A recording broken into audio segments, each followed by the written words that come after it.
Welcome to Brothers-In-Flaw Sports. I'm your host, Normie. We have our other host over to the side, Cunyato, and down below, where he does his best, Santana. So how are y'all two doing? I'm doing great, Normie. Santana, I hope you as well. How about yourself? I'm doing pretty good. It's been a hectic week. So we're going to go about an hour tonight. I went to a concert last night and got like 5 hours of sleep. So I definitely can only do about an hour. Yeah, we'll trim it up today. Yeah. And yeah, how about you, Santana? I'm good. Short and sweet, I like it. just like the down below does Yeah. when everything's working well. Eat your green veggie. Looks like Albiona's already here, waving hey. Hey, Albiona. But it's been a lot of craziness this free agent season. I know me and Kenyatta were kind of talking before the show. This is probably one of the craziest ones we've seen. I know pretty much since I've been paying attention, it's been the craziest one I've seen. What are y'all thinking about it? Yeah, me personally, I mean, and obviously there's some experts out there who could correct me on this, but this is the most whirlwind free agency plus like trades to fill the positions like as soon as the free agency period completely opened up and it was no longer tampering, which also there's an investigation going on for Philly for some of their acquisitions we might not get to today. That just hit me.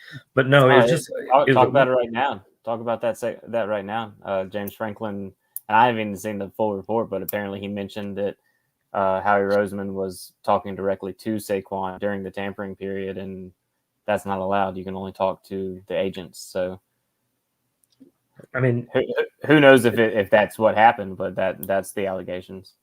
It just seems like the more, and I don't know if there's any correlation to NIL whatsoever. Obviously, most of the players that have been moved, either signing in free agency or trades or whatever, were pre the NIL era. But it does just kind of feel like the wild, wild west in football for both leagues after all of the moves that we just saw, and now an organization that's so set up and poised to be a contender like as they have been for the last couple of years to now be straight up like possibly in the thick of a shit storm.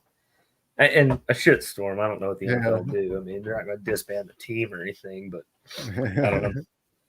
But no, it was wild. My phone was blowing up. Like I honestly stopped looking at my phone when it would vibrate because it was just constant. Like I opened up my phone and I had 30 different notifications from all the moves and signings that were happening for various teams.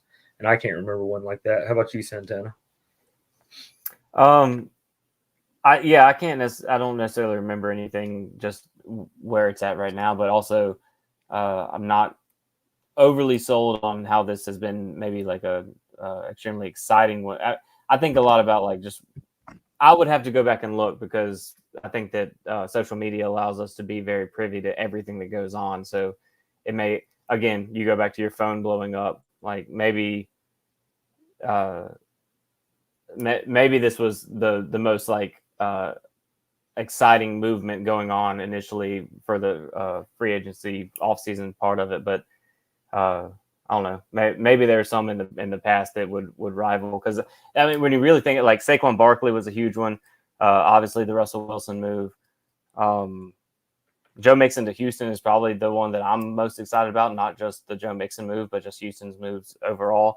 So there's a lot of big names, but I'm not necessarily thinking that this is like the biggest free agency shift that we've ever seen. It's just one that we've been able to be privy to more than previous ones. And again, I mean, maybe I don't know. I could be wrong.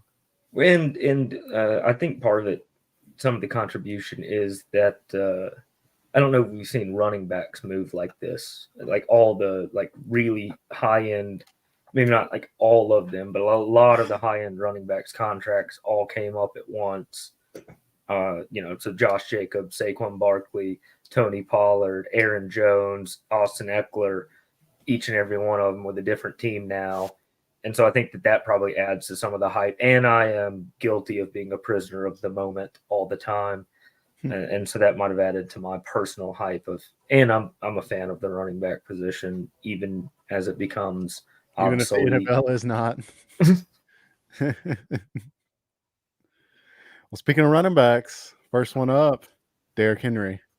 I didn't even mention him on that list. Derrick Henry leaving Tennessee, heading to the Ravens, got a 2-year deal for $16 million and with a maximum value of $20 million.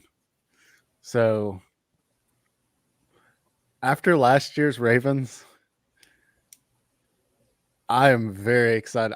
I'm nowhere near a Ravens fan, but I might become one just for the opportunity of like what may happen next year. I mean, with not only Lamar, think about Lamar, doing that option with Derrick Henry and that offensive line. But Cunado, what you got? I think it was a great acquisition, and especially with Derrick Henry, and I don't know the exact contract details of J.K. Dobbins, but I'm pretty sure he's still under contract with him as well. So it's not like Henry has to completely support the run game. I mean, he wouldn't have to, even if he was the bell cow running back, with Lamar Jackson being, part running back himself. Not a knock on him. I love him as a quarterback as well. I'm just saying the man can rush the football. He's proven it time and time again. But he doesn't, especially now that he's had this many years in the league and so many touches, and it has taken some of the tread off the tires. You've got a good spell back in the wings. I think it's a great fit. I do, and he's underrated in the pass game. Not like he's not going to run routes like Christian McCaffrey, but swinging him out of the backfield, he can catch swings and screens and stuff like that, and he's good in pass block. I think it's a great fit. I mean, Derrick Henry almost anywhere is a great fit. He's a great running back. So I'm excited to see it. Well, and to your point, it doesn't have to be his show. I think that the best thing about the fit is that he can come in and contribute something to something that Baltimore has been missing in a consistent run game from the running back position. Yes, Lamar is an insane rushing talent at the quarterback position, which will benefit Derrick Henry in Baltimore. But they've dealt more than anything dealt with injuries at the running back position. It's actually been a pretty bizarre scenario in Baltimore, and I feel very badly for them because they've had some really good guys.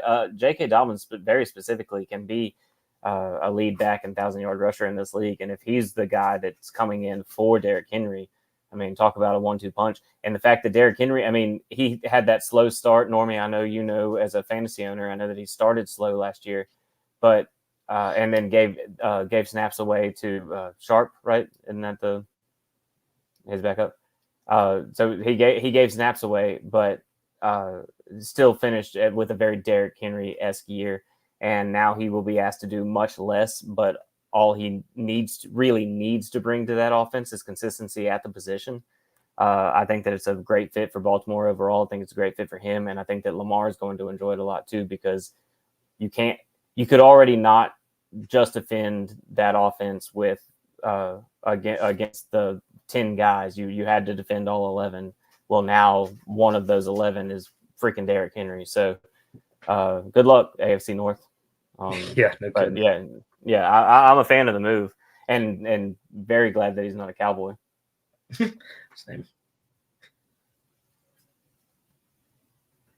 Norma, you're muted. Sorry about that.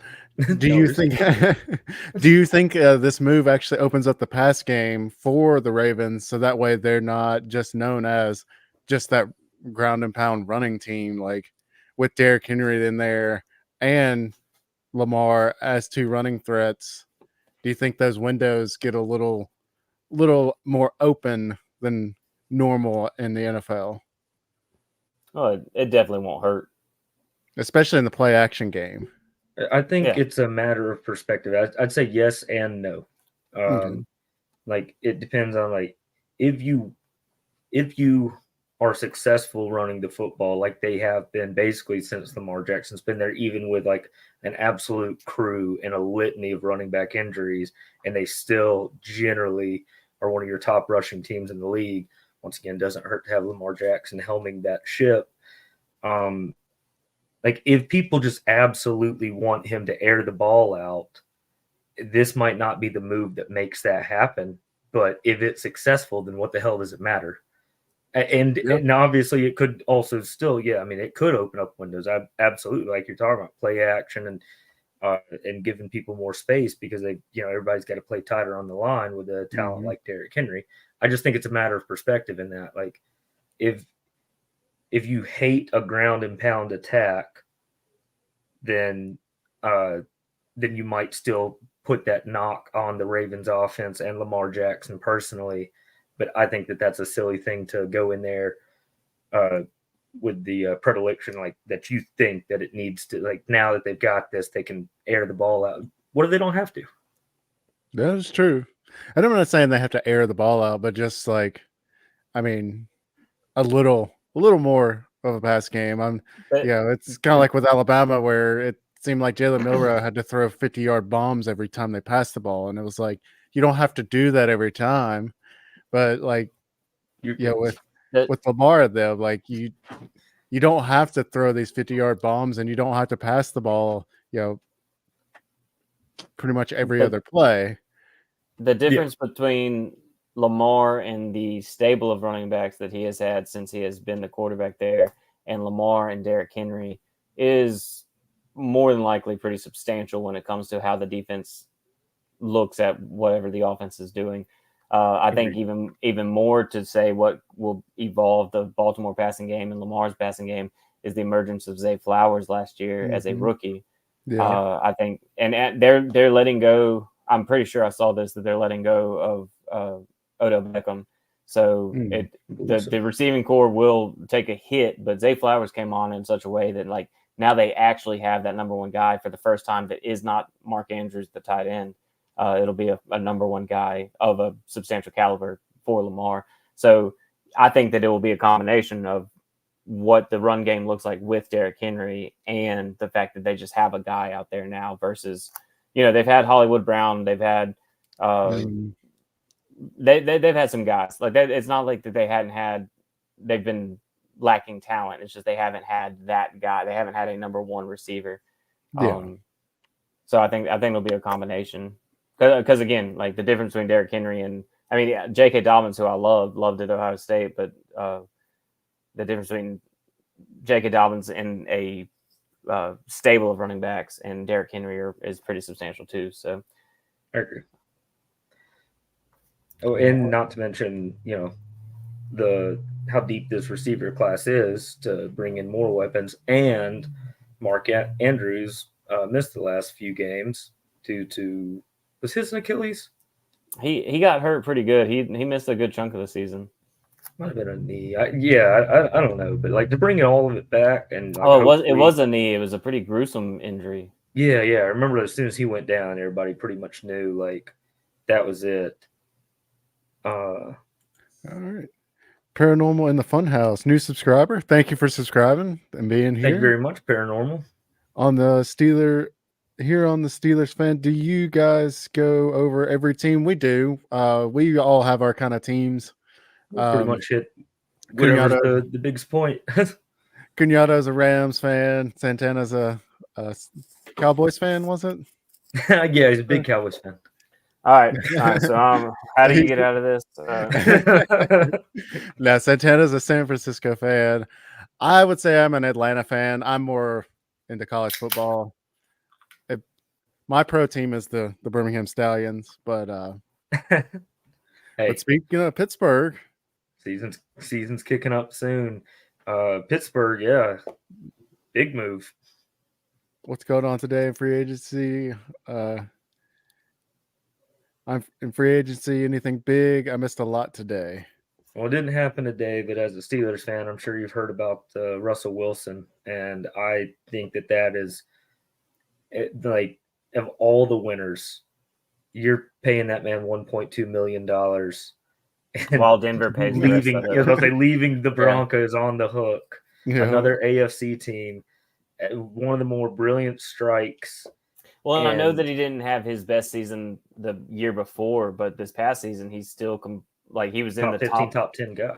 I mean, 7 to 10 is what I think that statistically he would pan out as. Like, I know that Denver didn't have a great year, but Russell Wilson in Pittsburgh. Now, I know they just got rid of one of their guys, Deontay Johnson, but I mean, I just the upgrade from Kenny Pickett to Russ, and I don't think that Kenny Pickett is just worth throwing away. I wouldn't shut the door on him. But No, I mean, what better way to develop the guy than to bring in a potential Hall of Fame quarterback like Russ for very little money? Yeah, no, it's a brilliant move. I love it so much, and I like Pittsburgh, and I have nothing against Russ, so like it's a great fit. It's exciting. I want Tomlin specifically to succeed. So. Let's see. I'm excited over Russell. Not every Steelers fan is, though, but I'll take him over Kenny right now. Well, and once again, like this guy is a 13 or 14-year vet who is a Super Bowl win and 2 Super Bowl appearances, multiple NFC championship appearances. Didn't have a terrible year last year. Had a pretty bad year the year before that. But, is that him? Is that Hackett? Is that the move to Denver overall? I don't know. We'll never know. But he gets Artie Smith, who doesn't put a ton of pressure on the quarterback, taking over as the offensive coordinator. Maybe with Artie Smith's commitment to running the football, you can unlock Najee Harris, who still has plenty of tread on the tires. You've got weapons. I know they got rid of Deontay Johnson, but George Pickens, I think, has we have seen him make the plays to where he could be a true number one guy. And now you've got Russell Wilson, and if Russell Wilson gets hurt, God forbid, I'm not wishing it on him or anything like that. God, why would you wish something like that? I'm a monster, man. Wow, oh my God. But we get the one fan, and you wish negative something. And then the defense isn't going anywhere, and they just got I can't remember the middle linebacker's name. They got him today. And they've been kind of searching for that guy to fill in for Shazier basically since his injury. Haven't been able to speed up the middle of the defense. And so now, I don't know, Steelers, the AFC North is a monster. It's been a monster for a little while, but it just isn't slowing down. They are all really good. Let's see. Jalen is a beast for sure. Now we need a new wide receiver for Wilson, and yeah, God forbid he don't get hurt. Who do you, either one of y'all see them? Maybe if they do go wide receiver first round, who would y'all see as a good fit there, or available and a good fit there? Where are they picking? Oh, let's see. I can look at that right now. Round. They are 20. Well, your big 3 are going to be gone. Yeah. And then there's probably going to be another 2 to 3 gone before that. Because apparently, based on me and Santana have talked about this, there's a lot of people who think that first round might be wide receiver heavy this year, and all that could be bullshit. But there's no way you're getting Marvin Harrison Jr. or Roma Dunze or Malik Neighbors. And I can never think of the guy's name who played on the other side for LSU. Brian Thomas Jr. Yes, Brian Thomas Jr., who a lot of people think that between him and Malik Neighbors might be a semi-situation like Jamar Chase and Justin Jefferson, LSU. And a lot of people have touted him as being really, really good. So Jarvis Landry and Odell Beckham. Yeah, LSU. It's becoming a pattern. Trend here. They should be sitting. First off, I'm not sure that receiver is necessarily their biggest need. I do, for Russell specifically, obviously, I think that you need some targets, but you do have two really good running backs. You have George Pickens, Freiermuth as at tight end. So I don't know that for what you would use your first round pick on, I don't know if that's necessarily I think you're looking at offensive line if you're Pittsburgh. I think that you're looking at secondary if you're Pittsburgh. I don't know. I mean, there will be some guys on the board at 20 if you really wanted a receiver, but I think that the best move there would be shoring up either protection for Russ or defense. Because I mean, again, this is a deep receiver class. I mean, again, I think I said last week that I've seen drafts with as many as 9 receivers going in the first round, which is an insane number. Probably offensive line for sure. I've said that about Pittsburgh for the past few years. I think that both Najee and just whoever you put in the backfield, I think that that Pittsburgh has a lot of skilled talent on the outside. Even trading Deontay Johnson, I know that the receivers were not doing what I think that we all expected these receivers to do for that offense. I think that you could blame it on Kenny. I think that you could blame it on a lot of things. But I think that it obviously it all starts up front with any football team. You start up front and protect the quarterback, and Pittsburgh just hadn't been able to protect or run block for quite some time at this point. As a matter of fact, Tomlin getting no losing seasons as long as he has is still as impressive with the lack of blocking up front.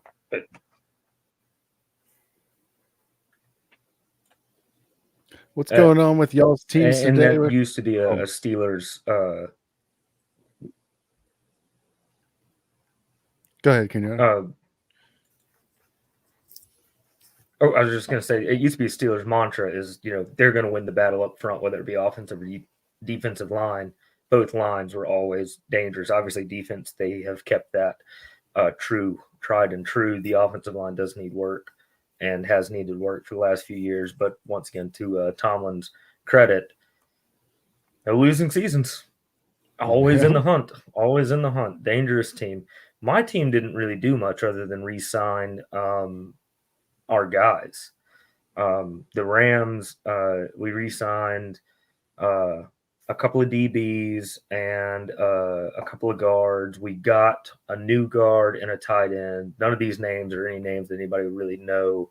We were pretty quiet so far, but all the moves that I saw, I'm fine with because our team is young, anyways. Other than Matthew Stafford, we'll figure that out as we go. So. The Rams didn't have a whole bunch of splashy moves. Well, Atlanta had a pretty splashy move, and that was actually a good segue into the next guy we could talk about. They actually had 2 really big moves today. We got Kirk Cousins, who signed with Atlanta, and they actually traded what's his name? I can't think of his name. Desmond Ridder. Yep. To was it Arizona? Yes, which I like the fit. Santana likes it more than I do. I mean, seriously, I was like, I mean, I kind of put him on a Josh Dobbs level, so and he worked out well there. Santana, I think, likes Ridder more. Santana just overall likes Ridder more than I do. I don't hate the guy; he seems like super good dude and has shown some real gumption. He's never shown me anything where I thought that he could carry a team, but. Could be wrong. Hope I'm wrong. I'm pulling for all of them. Mm-hmm. So they actually traded him. I thought they traded for picks, but it looks like they traded him for Rondale Moore. Rondale Moore, which I think is the biggest win for Atlanta in that situation, because with Arizona, I think that you get a quality backup for Kyler, and I think that something that Desmond Ridder still has something to offer.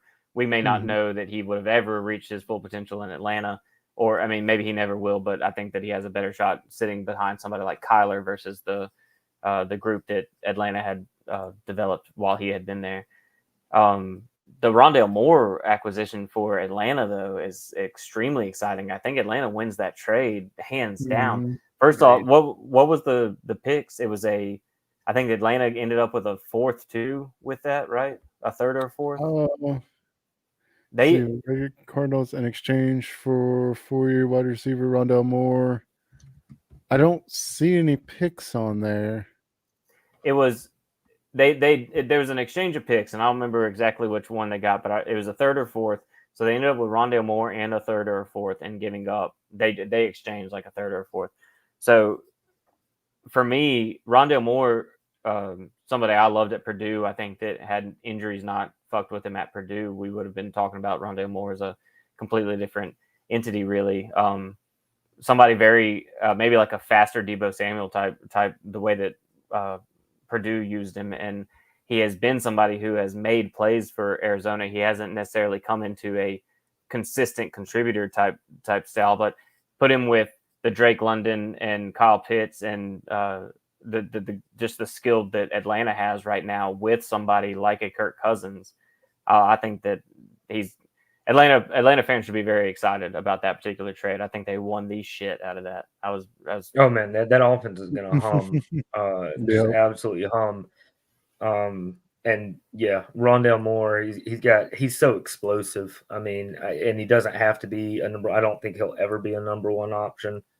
But I agree, Santana. Like, I don't think that Atlanta fleeced them like another few trades that I watched happen, where it's like, man, that team got absolutely taken behind the woodshed and spanked in that trade. And I've been on the woodshed end of that as a Rams fan a few times, but I think net win is to Atlanta, and I do think that it's a good backup option though for the Cardinals too. Mm-hmm. Well, yeah, I mean they're getting somebody who's actually started games and not somebody that's just been sitting on the sideline with a clipboard. Yeah, He's actually got game time experience. Now it wasn't the best, and but he's still young, rookie he's very contract. young. Yeah, not you don't have to spend a lot of money or anything like that. I think that they I think that they let go of Rondale a little too laissez-faire on that. I think that guy has big playmaking capabilities. Um, will he ever be a number one or a superstar? I don't think so. But well, just with the talent running around in Atlanta, he doesn't have to be much more than what he was in Arizona anyway, which was like, hey, you're pretty freaking explosive. Every 10th play or whatever, here's an opportunity for you. Whereas Bijan and Pitts and London will carry the rest of the weight. Exactly. Yep. I think Atlanta. A buddy of mine, Chris Joseph, who does Sports Bites, the podcast Sports Bites, he sent me something earlier that said, "Is Atlanta, with the additions Atlanta made today, are they a playoff team next year?" And I think that, or not just today, but just since the free agency market started, but are they a playoff team? And it would be really easy to say yes, because I think that Kirk Cousins does give you that type of he will contribute enough. Like I think what Atlanta was missing majorly last year was a quarterback, but it's not going to be Atlanta, I think, that keeps them out of the playoffs. I don't think that Tampa's going anywhere, and I don't know that New Orleans is going anywhere. That and you can't finish third and make the playoffs in that division with what the NFC West is looking like and some of the other divisions in the NFC are looking like. So where do y'all think that Atlanta falls? Well, I mean, that's how first off I'd answer Chris's question: is Atlanta a playoff team next year?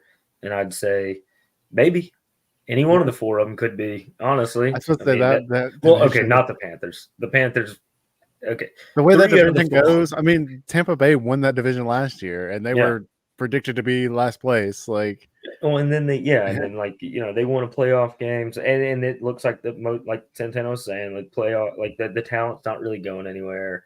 They got Baker back, re-signed Mike Evans. Roster's still mostly intact. Losing a lot on that defensive side.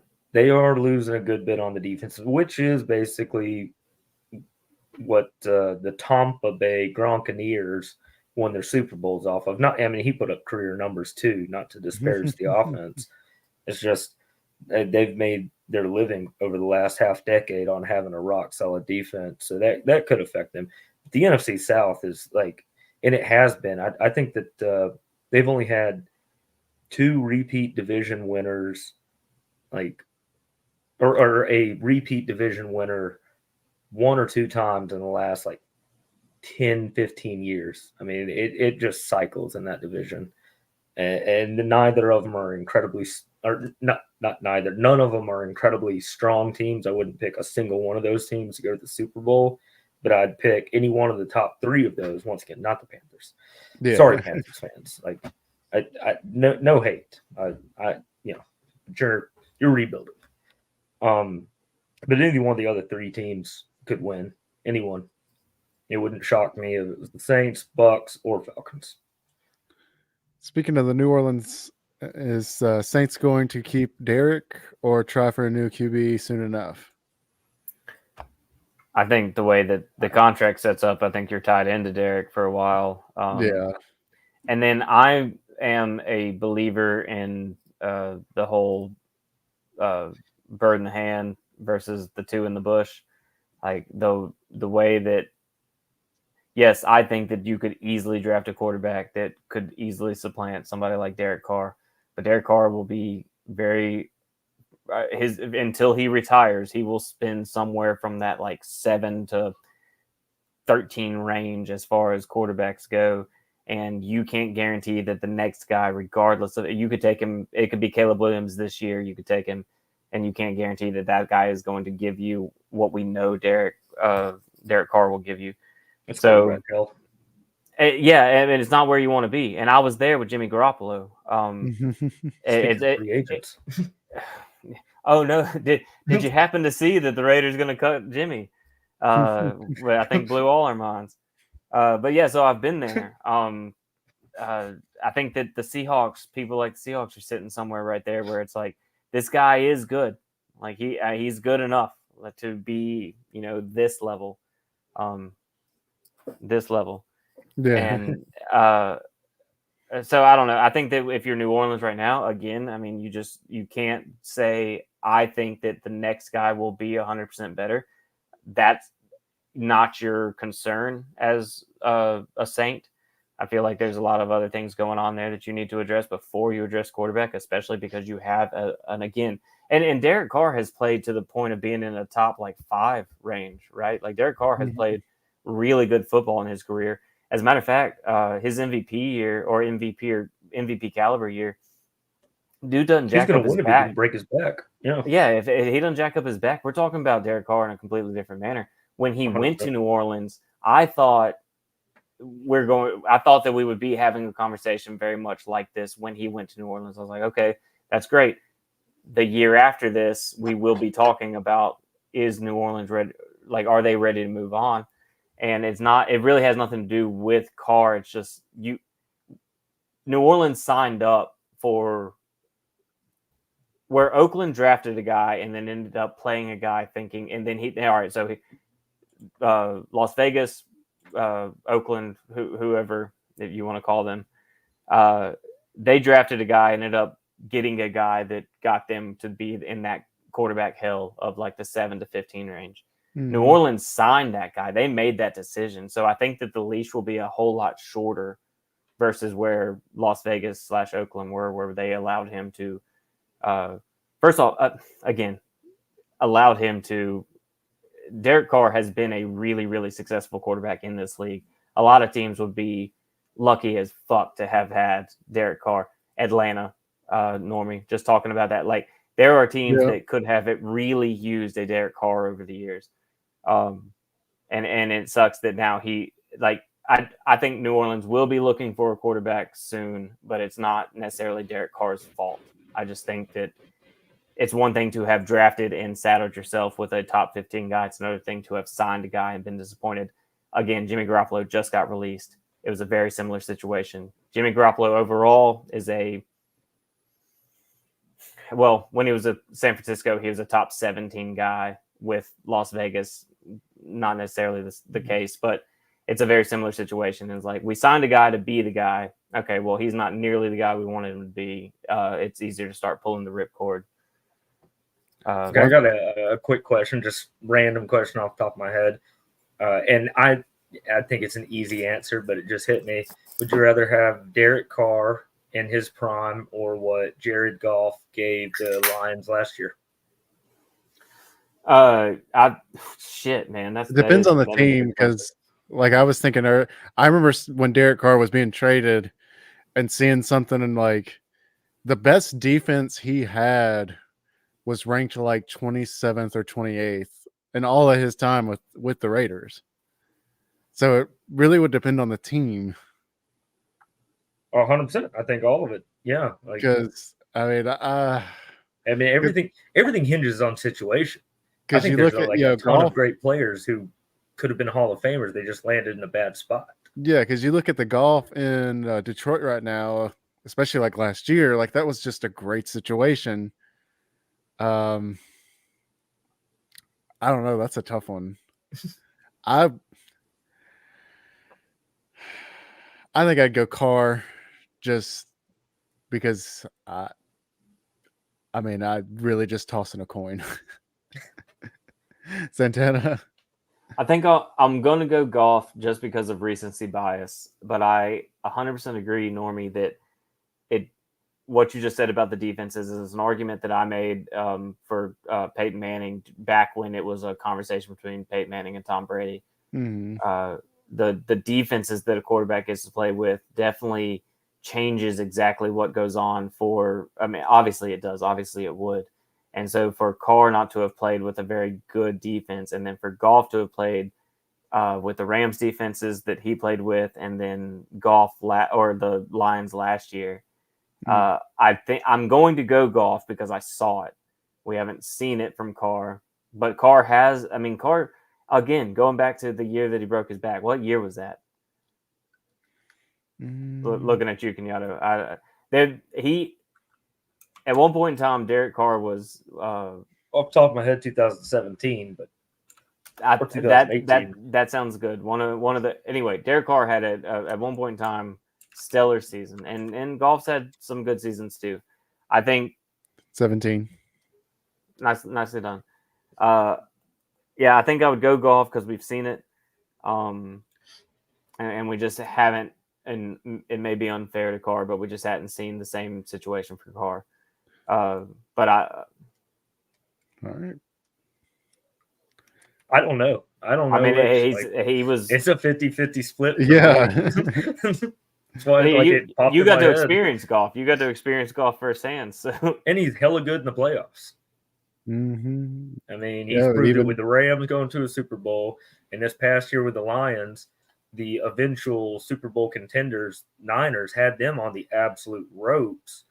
I mean, I think that man has 5 times the Super Bowl or playoff wins that Kirk Cousins does, which I think Kirk Cousins has 1.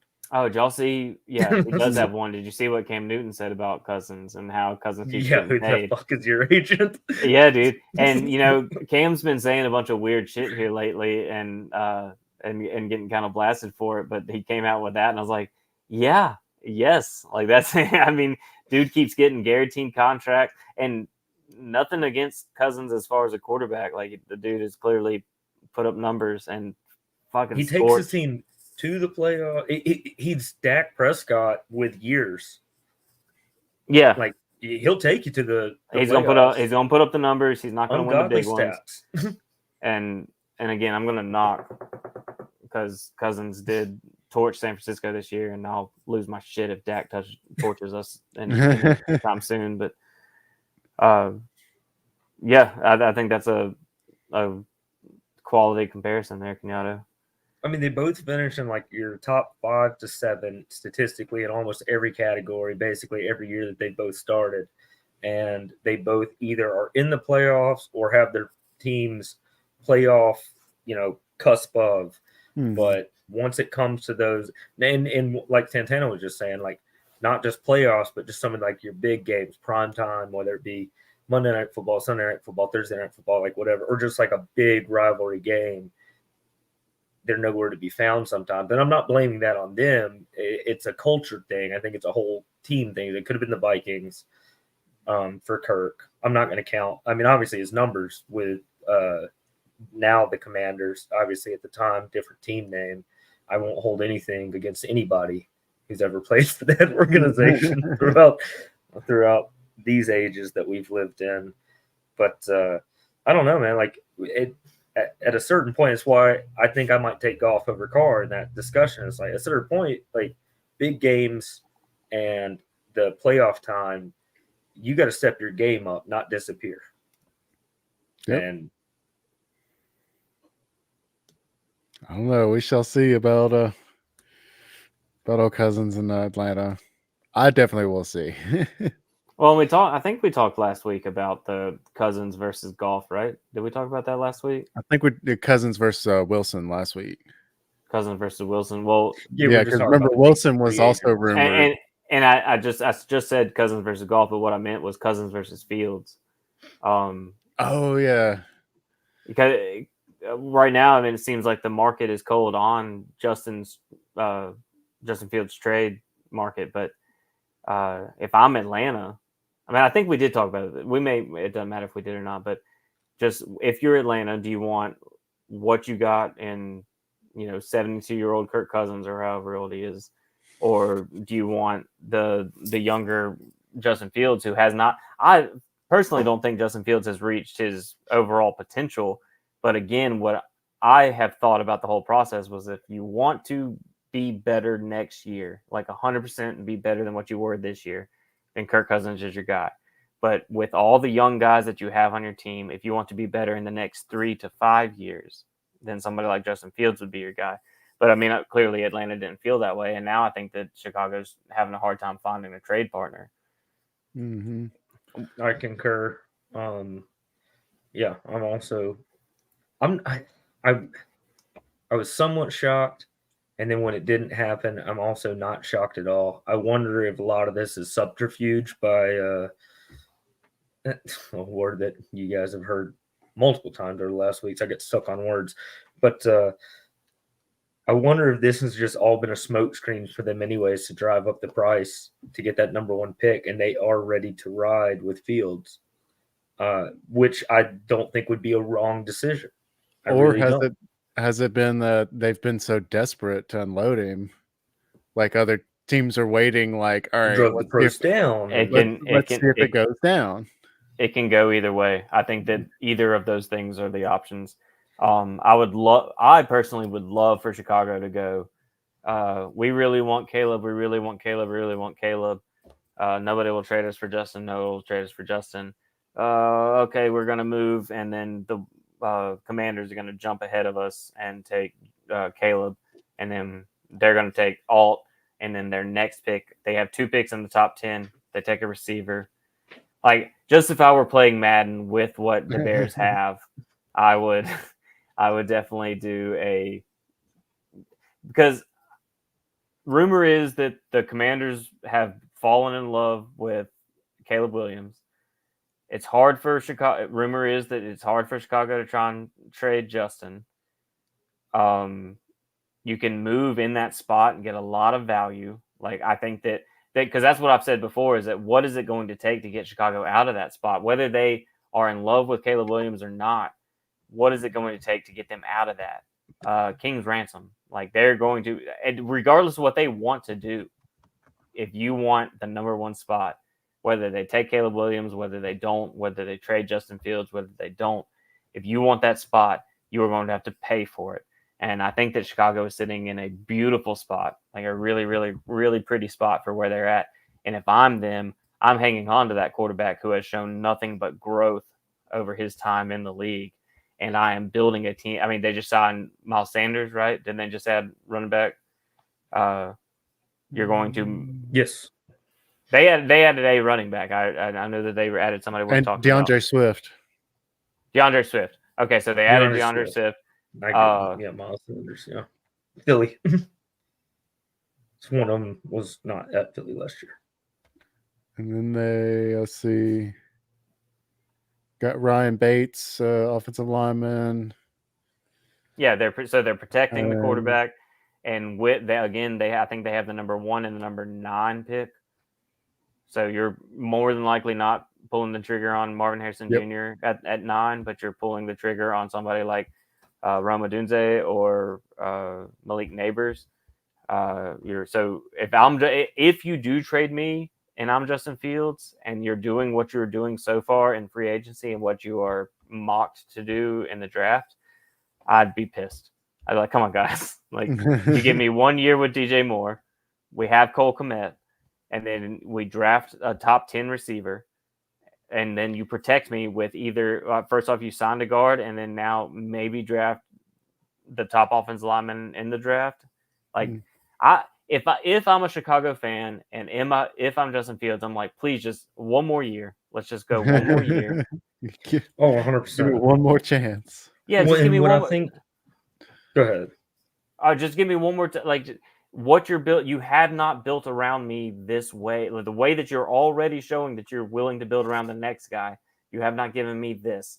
Give me this, and let's see what I do. Because, and Normie, I'll be ready to talk draft stuff whenever you're ready to talk draft stuff. But looking at Caleb Williams stuff, I think that he's brilliant. I think that his athletic ability, his arm talent is fucking insane. But I've seen nothing so far that tells me absolutely he's going to be better than Justin Fields. So if you're going to spend time, effort, money, and assets on building around a quarterback, do it for the quarterback you currently have. And I mean, call the Bears. Well, based on the move that Washington just made today to trade Sam Howell over to the Seahawks for basically a song and a dance. And then I know that they got Marcus Mariota, but I think he's pretty much proven so far that he's not, a number one.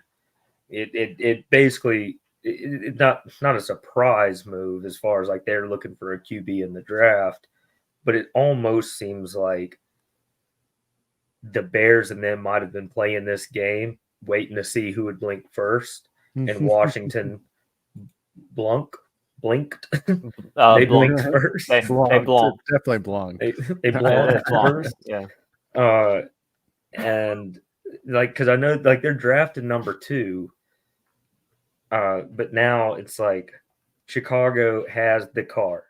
Like they've got that ace in the hole where it's like from here until middle of April, they won't trade Justin Field, and they won't let a word about other than maybe like they want to trade or like whatever. In fact, that's what they'll do. They'll air out the laundry that like they're moving on from him type thing. He'll have his name dragged through the mud some more, even if they have decided to keep him. Drunk. But now they hold that like ace in the hole to where Washington wants whatever quarterback that they want, whether it be Caleb Williams, and of course it is Caleb Williams. Like they made the move, and now all the Bears have to do, even if they want to get rid of Justin Fields, but maybe they're not in love like the Commanders are with Caleb Williams. They think that they could get the same value out of a guy like Jaden Daniels or Drake May or whoever. It's the Commanders' price to pay to go up just literally one spot. But Chicago holds all the cards. Paranormal in the Fun House. Still think the Bears going to trade Fields, but I'm hearing is so Fields is going to be a backup somewhere. That sounds crazy. Honestly, that'd probably be, depending on where he's the backup at, that'd probably be the best case scenario for him. That way he's not thrown to the wolves every Sunday and running for his life and potentially getting hurt. What's weird? Sorry, Kenyatta. What's weird about it to me is that this guy has been. You go back to quarterback hell and where you want to end up. You want to end up in the top 7, and I think that Justin Fields probably any given week can put you anywhere from the 7th spot to the 32nd spot, and that's just how it's existed so far. But what blows my mind is somebody like Minnesota, who is now definitely needing a starting quarterback, somebody like Atlanta, who was needing a starting quarterback, just why the market is so cold on somebody like Justin Fields when I think that guy could be an upper echelon starter. Like if I'm like Minnesota just signed Sam Darnold, San Francisco's backup, and what we have clearly seen is not going to be, a top tier guy. They went that route as opposed, and that could just be what Chicago was asking for. But the fact that they signed Sam Darnold as opposed to exploring the Justin Fields trade, and I mean, I don't know. That's what's weird to me is that this guy has more, at least, ability than a lot of the options that you could have.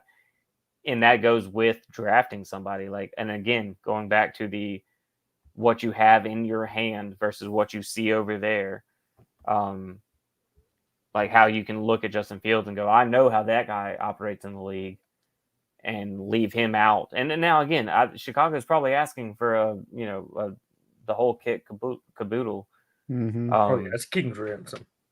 Yeah, and I'm sure it is, and as they should. They spent a high pick on it, but just the fact that there are teams out there that really could use a like starter, like not even like transition. Like that's what I expected. Kirk Cousins, for sure. Jimmy Garoppolo. There are going to be teams looking for a transitional guy, but there are also teams out there looking for a right now guy and a future guy. And the fact that people aren't jumping. And again, I think that it may come right now. Everybody knows that Chicago is trying to move Justin Fields, so they're not going to offer. Well, yeah, I mean maybe, but they're not going to offer what Chicago wants, because why would you? You know that they're either going they want Caleb Williams is what the league is looking at it right now as. So why would you offer anything? Like just wait to the very last second, and then what you have to trade for him will be at a minimal. So I don't know. I think that Justin Fields could be a starter for basically, I mean, we could play the game and he would probably fall somewhere in the 12 plus range, but I mean, maybe higher. 12 to 16, if I had to guess. I'd love him at the Rams as the backup. I mean, shit, dude. I mean, Seattle. I think Seattle's a great landing spot for him. I don't want that. That's what I'm saying. Commanders. I mean, no. Well, I mean, the Commanders right now, like right this second. That's the thing is like I think that would you rather right this second have Justin Fields? And I know that we have to ask this question because of the Bears, but would you rather have Justin Fields and what you know of Justin Fields, or what you think might happen, not Caleb Williams? Like if Caleb Williams is your number one, drop that. But like Drake May, Jaden Daniels, any of the guys in the first round. Me personally, I'm going Justin Fields just because when we get to the draft stuff, from what I've seen with Caleb Williams, like just things just pop out that I'm just like, I don't know about him. Well, I think people need to start pumping the brakes on him a lot. Draft class that we covered, and it was Trevor Lawrence and Justin Fields and Zach Wilson and Matt Jones and Trey Lance, and we thought that like all of these guys were can't miss guys. And now we're here a few years later, and Matt Jones is backing up Trevor Lawrence. Justin Fields, people are questioning whether he can be a starter or not, and who the hell knows what the fuck's going to happen with Zach Wilson. So that's what scares me off. I'd like sight seen, not sight unseen. And Justin Fields, I agree with both of you guys. Like, he's done enough to prove to me, I think he can start, and I would rather go with the known rather than the unknown. Yep, Paranormal in the Funhouse. Maybe he lands with the Patriots. That's an option. That's definitely somebody who needs one. And they're quietly gathering pieces gathering weapons over there. Because they did sign Jacoby Brissett, Antonio Gibson, Hunter Henry, re-signed Kendrick Bourne. Yep. who was hurt for a lot of last year, and you guys know how I feel about Kendrick Bourne. I love Kendrick Bourne. Bringing back Hunter Henry's big, and Jacoby And Austin Brissett may Hooper. end up being the starter out there. What's that, Norman? Austin Hooper. Yeah. Okay. Yeah. So couple of solid tight ends. I guess Kendrick Bourne will probably be asked to lead the receiving core So far. I mean, you could do a lot worse. Now, I think that New England is sitting there at 3, going, "Please let Jaden Daniels be here."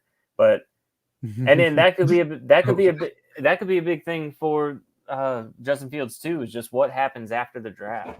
Yeah. Everything could be paused right now, which sucks for Chicago because they're trying to decide what they're doing with quarterback allegedly.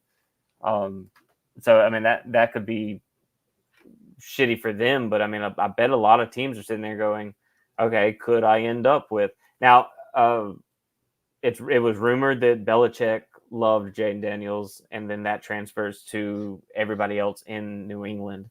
So they're sitting there coveting Jaden Daniels. Washington screws the pooch and takes Jaden Daniels over Drake May. Are they as in love with Drake May as they would be with somebody like Justin Fields? I don't know. Yeah, you could definitely open up that trade. Well, that's why these shows until a month from now are going to be a lot of fun because all it is speculation. That's my favorite time of year. I love this stuff so much. And then just watching free agency just explode the way that it has, and it's not finished yet. There's going back to one of the things Paranormal had asked is like who the best free agents left out there. Quarterback's pretty dry.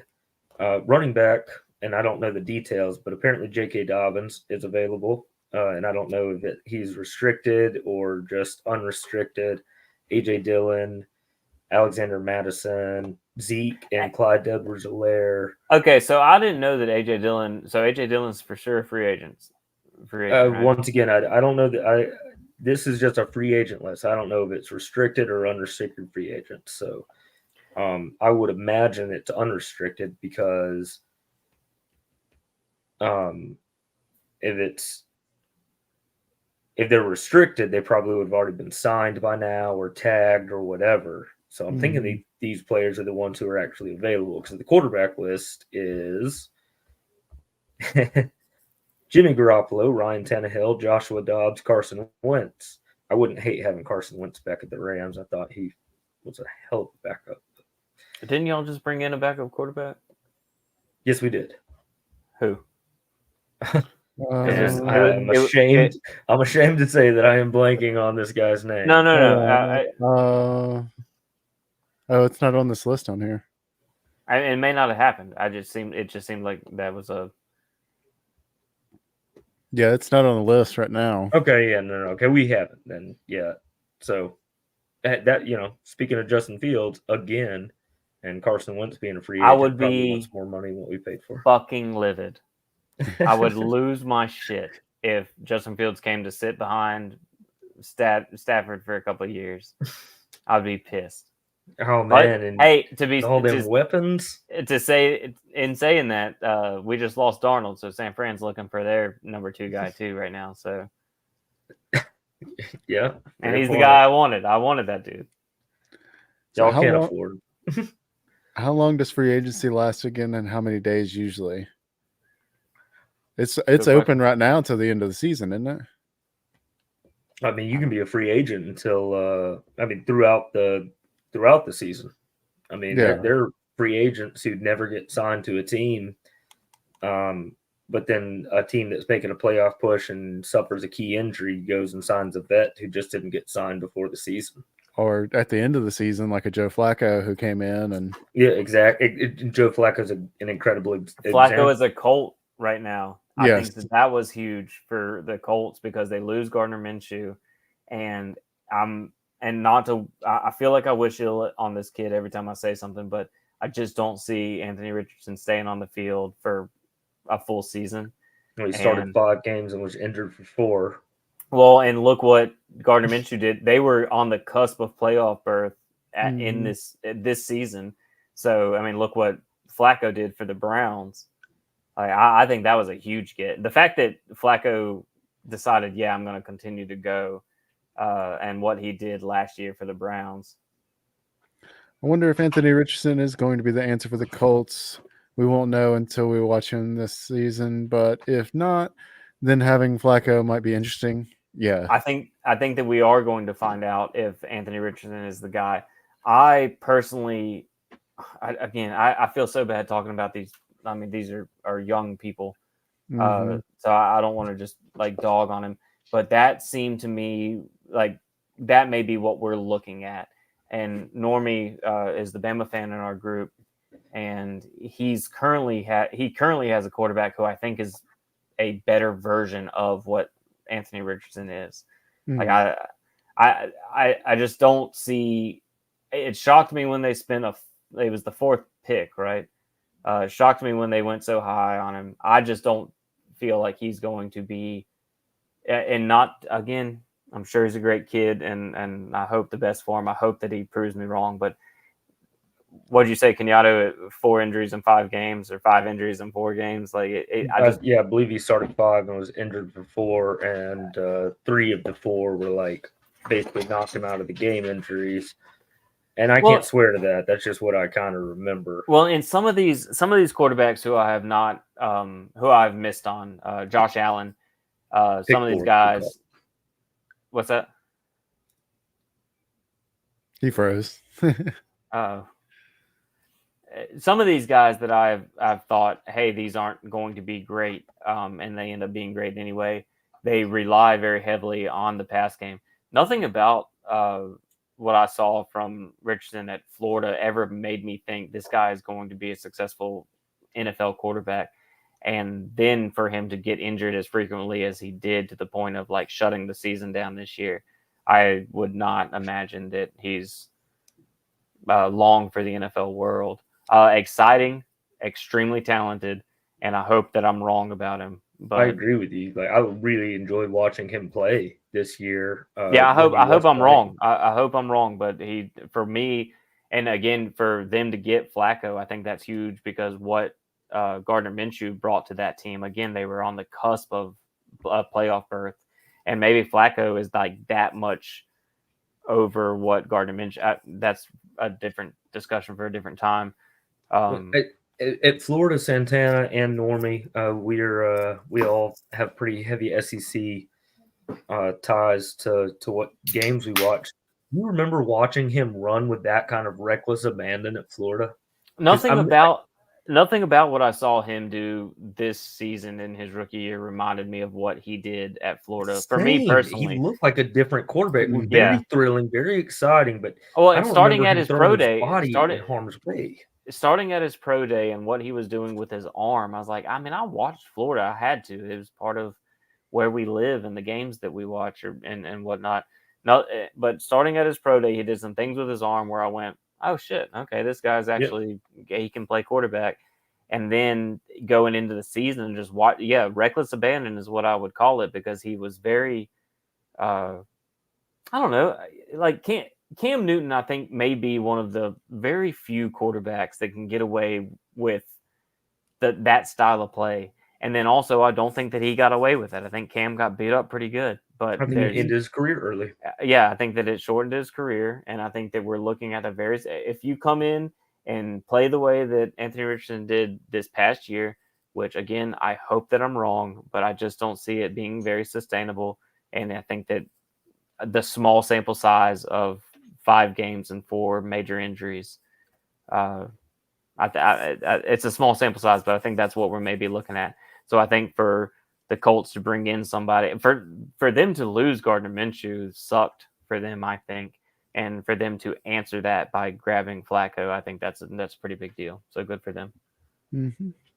I'd call it mostly a net 0 as far as how I feel about, especially after Flacco, after this year with the Browns, and Gardner this year with the Colts. I'd call that like an equal exchange for how that all shook out. And like I've said, and like we mostly all say, other than for Santana and any Cowboys player, I wish them all the best, whether it's Anthony or Joe Flacco or Gardner. I'm just excited to see how it plays out. Yeah, the Cowboys can get fucked, and I hope that they all avoid injury, but something about like financially they fold. Like Jerry Jones did some backwater bullshit, and that's not what we're talking about. Y'all go on. Well, real quickly, we'll take our last question. We are on kind of a snap count tonight. We have to go about an hour, so we'll take care of this question first. You think Raiders fans will be happy with Minshew? It depends on what you want from the season. Yeah. I don't think that the quarterback that they want is on the roster. I think that Gardner Minshew is if you look at the length or the roster of the league, I think that you're looking at Minshew being anywhere on a given Sunday from like 22 to 35. So like some days he's, backup, some days he's a legitimate starter. I think that you could be doing a lot worse than Gardner Minshew. I think that maybe you did last year with Jimmy Garoppolo, and this panel knows how I feel about Jimmy Garoppolo. I was just about to say Jimmy Garoppolo's best day is probably better than Gardner Minshew's best day, but we haven't seen Jimmy Garoppolo's best day since when he was with the Niners, whereas Gardner Minshew last year was incredibly consistent. Would you rather have like a ceiling here and a floor like that you can't see, and it just rather becomes have the range here? And it just becomes exactly, 100%. And it just becomes what the Raiders want to do. Are they drafting a quarterback for this upcoming season? We'll see. Where do they pick? Has anybody? Yeah, I got you. The Raiders are 13. They will pick 13. Okay. So you're looking at anywhere from if you want to take a quarterback in the first round, you're looking at the Bo Nix, the Mike Penix, the McCarthy, the whoever.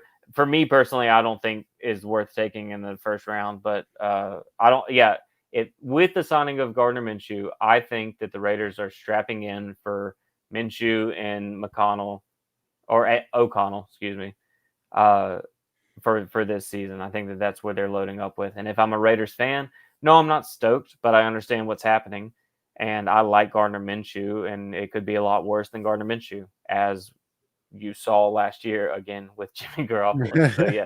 So yeah, I'm happy with Gardner Minshew. Is it the guy that's going to win me a Super Bowl or win me a division? No, but he's a guy that'll get me through the next year. Mm-hmm. It's somebody who I think Devontae Adams will be happy with. Okay, I'll just one more quick point. This is another thing as far as the Colts trade, like not trading, but Minshew leaves, they get Flacco. It's kind of a net zero, in my opinion, especially based on their level of play and Flacco's age. I actually think that he kind of outplayed Minshew. Minshew played great. That's kind of how I feel about the Raiders getting Minshew, because once again, Garoppolo's ceiling is higher. Minshew's consistency is way better, but floor and ceiling are much closer together. So no, I'm not excited or happy to have him. And what I really, as a Raiders fan, like Santana was just talking about, you really hold out and see what you do in the draft. And I would withhold judgment if I was a Raiders fan until the draft happens, because if you don't go get a quarterback, you know that you're basically set up for a mediocre season. Well, and I think that that's what you have to strap in for, because I think there's I think that there are a lot more issues with the Raiders than what, like, if you tell me that we're going into the season with Gardner Minshew as our starter, I'm going, okay, all right. So we're not going to the Super Bowl this year, but we're not giving up. Like, we're not looking to draft in the top 10 next year either. We're looking to, okay, Gardner Minshew is the type of quarterback that will win us games. We're Brian Hoyer, when Kyle Shanahan first got to San Francisco, that's what I would compare the Gardner Minshew. Like, yes, is this their year? No, it is not. And I'm sorry, Raiders fan, it's just not. But are they trying? Yes, I think that they are trying. Unless they draft high, which we'll see what happens. Well, and defensively, it makes me think that the Raiders will make a move, Santana, Normie, at pick 13.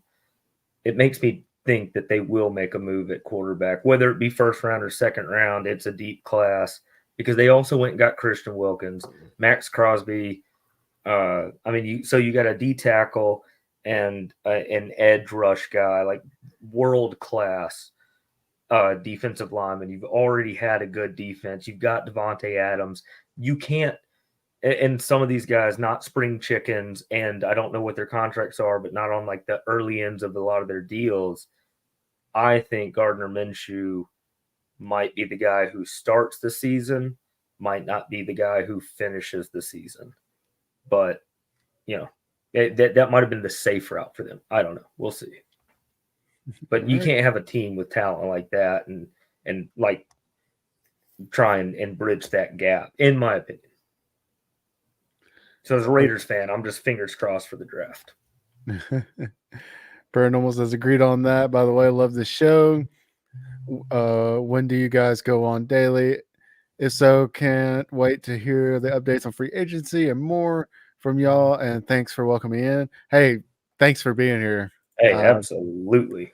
We do we don't do daily. We do every Thursday night, 8 Eastern, 7 Central. We're in Central Time, so it's usually Central for us, but 8 Eastern. And speaking of that, like I said earlier, we are on a snap count tonight, but next week will be a definite full show. And hopefully there'll be more. There's still tons more to talk about. Just for stuff that we didn't even cover tonight. We got some backdraft stuff to get to. Well, and as far as free agency updates go, you can follow us at Down and Distant on Twitter. It's at down_in_distant on Twitter or X if you prefer. You don't send out a tweet anymore. You send out a Zeet. Hey, a Zeet. We're zeeting around. You can also follow the show at BIF Sports. It's Down and Distant.